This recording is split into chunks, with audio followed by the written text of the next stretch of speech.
Hey y'all, welcome back to Spirit of the Outdoors. Most of you know we're down in Mississippi and we're getting ready to plant. I've done planted a few things. We planted watermelons. This week we're fixing to go hard into planting peas, corn, all that kind of stuff. Now corn, I will not plant all of it at one time, but some of my just field corn, we will plant the whole crop because we're going to harvest it, use it for cornmeal, feeding chickens, different other things like that. My sweet corn, we kind of plant stages. Peas, we're going to plant the whole crops of peas. I've got several different kinds. I'm planting in several different places. I'm planting my uncle some crops. So we've got the old Ford 2000, 3-cylinder gas. Y'all seen this tractor that's been following my channel, but I've got a middle buster on it. This is not the middle buster I used before. This is my dad's middle buster. It's a little smaller. It don't make such a huge deep ditch. It's a little easier to work with. It's easier to handle. So I've got it on there. And so you see that it's just a one single plow in the middle. That's known as a middle buster. You use it for making furrs, we call them. The fur is the ditch you put your fertilizer, and then you take your cultivator and you heel back over that fertilizer. That way you got a line of fertilizer beneath all your plants. I did not do that for watermelons and squash and things that I am spacing out, because there's no need in fertilizing all the grass between the plants. This will plant with a planter, so there'll be plants all down, steadily string of them, so you need a string of fertilizer. So I just wanted to let y'all get a look at what's going on, and y'all, we ain't wearing no shoes again. I know some of y'all done noticed we're doing a lot of grounding, but I'm gonna be, before this is over, we'll be known as a barefoot gardener, but that's all right. I like going barefooted, y'all. It's just when it's summertime, if I can beat the stickers, we call them, they sand spurs, they get all in your feet. You just have to rub them out on the ground. But y'all, I love this old tractor. You've seen me talk about it before, but we fixing to get started planting. I'm gonna take y'all on a little tractor ride with me.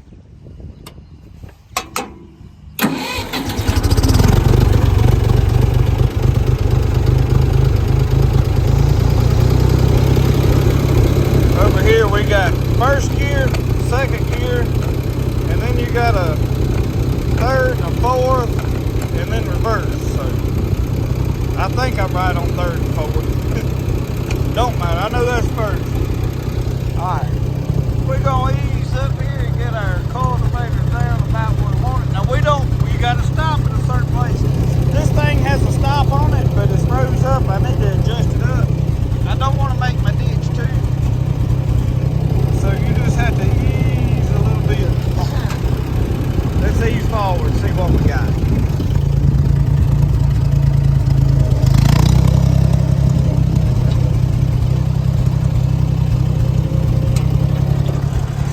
That looks about just right. We'll try to keep that tire straight over here.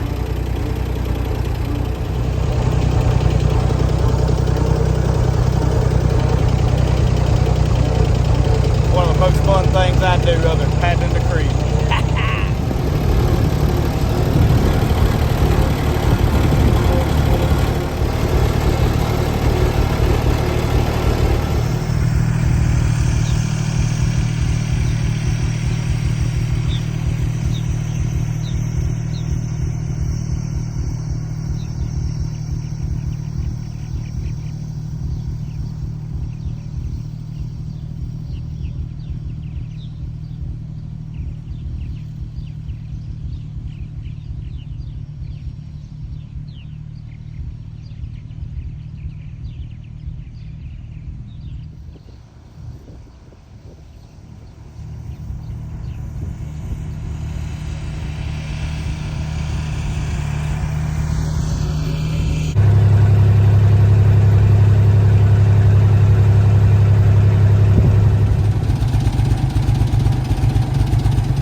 wanted to talk to you there for a few minutes.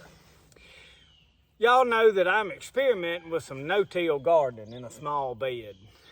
But yet you see me take these tractors and cultivators and tillers and plow all this ground up, and I know there's a lot of people out there that would like to tell you, oh, that's so wrong. That plow and all that, don't do that. That you destroying soil. Y'all, however, I am for no-till gardening if we can make it work here. Just from the experimenting that I have done, I can see where it will work. It is a lot of work, though. It is not this is a easy garden method. It requires a lot of building compost. Really on a scale that's not feasible for growing very much. You can do some kitchen gardening with no-till, but to do it on a scale, it's going to cost you quite an investment to make compost. Otherwise, you're going to do a lot of work, and it requires a lot of time to let natural materials break down into a bed, and to the point it takes several years to get to a effective no-till. Don't sit back and let people tell you that all the plowing and all that is wrong. That ain't the way you're supposed to do it. Y'all, there's a lot of old timers that's growed a lot of crops and fed a lot of animals year after year after year after year, and they were successful. Economically, at the time that they were doing it in fertilizer and stuff. Now, a lot of my grandparents used a lot of natural fertilizer. They used a lot of their stuff from where they fed cows and cleaned out horse stalls and all that kind of stuff. But commercial fertilizer became easy to put, and it works, y'all. It works. If we can get away from chemicals, I don't like to spray. I don't like to use a bunch. And partly mine is because it costs a lot to go buy all that stuff now. But the method you see in this video, me making furs, putting fertilizer in, hilling it back over, and planting seeds in the ground, is a guaranteed this will work. Crops will come up. If the seed's good, the rows, if you get plenty of water or enough water, y'all, this is way it'll work. So don't let people sit back and tell you that if you tilling and plowing that's wrong. Let them tell you they don't like it or they don't agree with it. And y'all, if we can all get to no-till, I'm for that. I am not against let's change and do better. If there's a way to grow and get better, I'm all about that. But I'm not going to sit here and point fingers at the farmer that's feeding America and tell him you're wrong for doing it the way you're doing it, and you shouldn't do it that way. Y'all, that's ignorance on my part if I say that. If I think because you step back and you look at the people that have been successful, that grow crop, and they produce. It's not a problem. They don't lose half of it. They don't, it don't come up sporadically. It don't just come up a little here, there, and yonder. Y'all, you could take a set of cultivators and run through and drag the grass out of something, and aerating that soil, that plant will just take off. The air in that ground around that soil is as important as the water and the fertilizer and the nutrients that it gets. So you're going to watch me take care of some of this stuff. And y'all, this is a method that I'm using that I have proven over the years. My dad has done it. You're going to see some of these old timers in this video. My uncle showing up. My dad helping me scatter fertilizer. And I'm trying to get clips of him doing stuff. He's hand put out fertilizer in that up there. And watch this work. I promise you I've made peas like you wouldn't believe. So I just wanted to take a minute and talk to you and let you know that don't get a mentality that there's just one way to do things. I believe in growing. I believe in if there's a better way, if we can try something new, and I'm for experimenting, and I experiment every year. The way I planted the watermelons, I have not really done that this year, but I talk to people and I listen, I pay attention. I say, you know what, this is common sense. This should work. Try it. I have tried, and I'm going to do some experiment with this planter by trying to drill fertilizer into that no-till crop, because there's not a lot of fertilizer in that ground to make that corn grow. Corn requires a lot. Beans and other things, not so big of a problem. They need fertilizer, but not as much as certain other crops. So I need to try to drill some fertilizer in there. I'm gonna try to see if I can drill it with this. This planter don't apply fertilizer. I watched some of the other guys, and their planters puts a fertilizer in the ground. We have to ferret and apply fertilizer and come back and plant on top, and that's what we fixing to do with this. So I looked in here, y'all. There's a little bit of corn seed in there from last year where we planted some stuff. I don't know. I may leave some of it. I don't know. But we finna put some white hull peas that my grandpa used to grow. We're fixing to plant some shoe peg corn and probably some, I think there's another pea that I didn't label, but I think it's top pick purple hull, the leftovers from last year. So hang with us and we fixing to get this stuff in the ground. Y'all, I had to come out here and grease this thing. I put it in the field just to do a test run on some hard ground, and I've already put a shot or two of grease in it, but I'm just going over and checking. And this is one of the reasons I like this older equipment, is they allow you to grease stuff and oil it. Newfangled stuff, and it's all throwaway bearings. But I did want to mention that you need to, when you work on this old equipment and you're fooling with it, it takes a lot of maintenance, which is one of the things I like about it. I get to tinker and fool with stuff.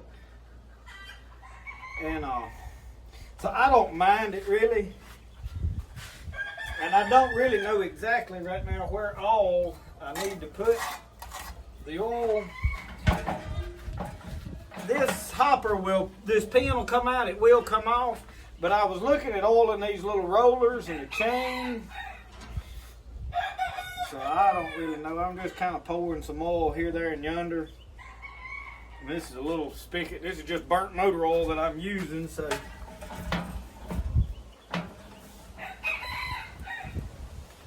I know that is about shot.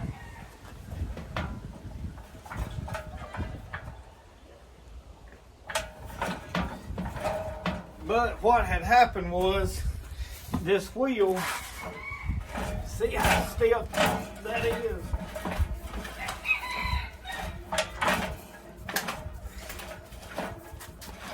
Everything is very, very stiff.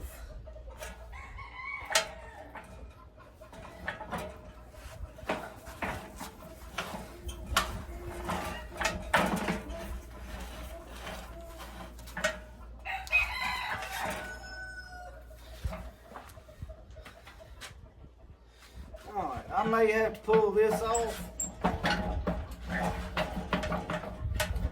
There's a pin here. And y'all, I tell y'all all this kind of stuff, because I know most of the people that follow my channel, most of y'all are common sense guys and girls and know a lot about a lot of this kind of stuff. I need to find me something to pour them seed in. There's my old coffee can, we'll use it. And I do not know what kind of seed those are. Let me turn that down, let you see what I'm looking at here. You see how this stuff's all gummed up and spider webs and all kind of such as that. We need to grease these gears just so that everything works a lot more better. And I try not to put too much because I really don't want it all on my seed. But yeah, that thing there ain't about locked up.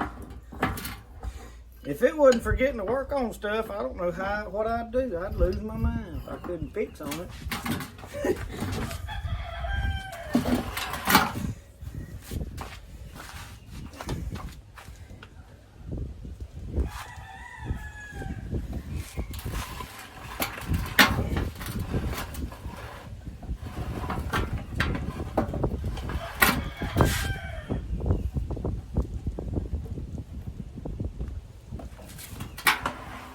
Oh yeah, we're getting it freed up now though.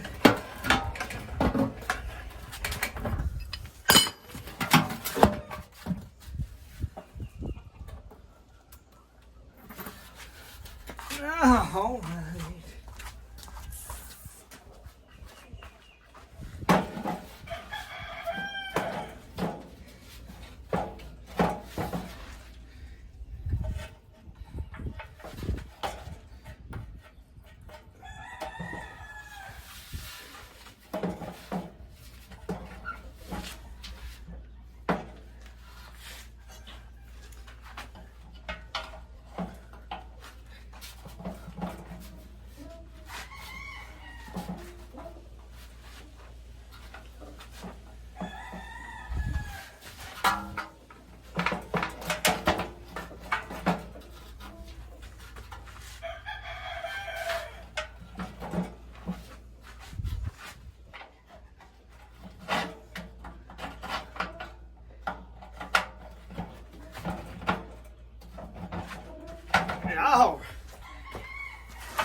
Well, y'all, this patch right here is planted. Thank y'all for watching Spirit of the Outdoors. We'll see y'all next time.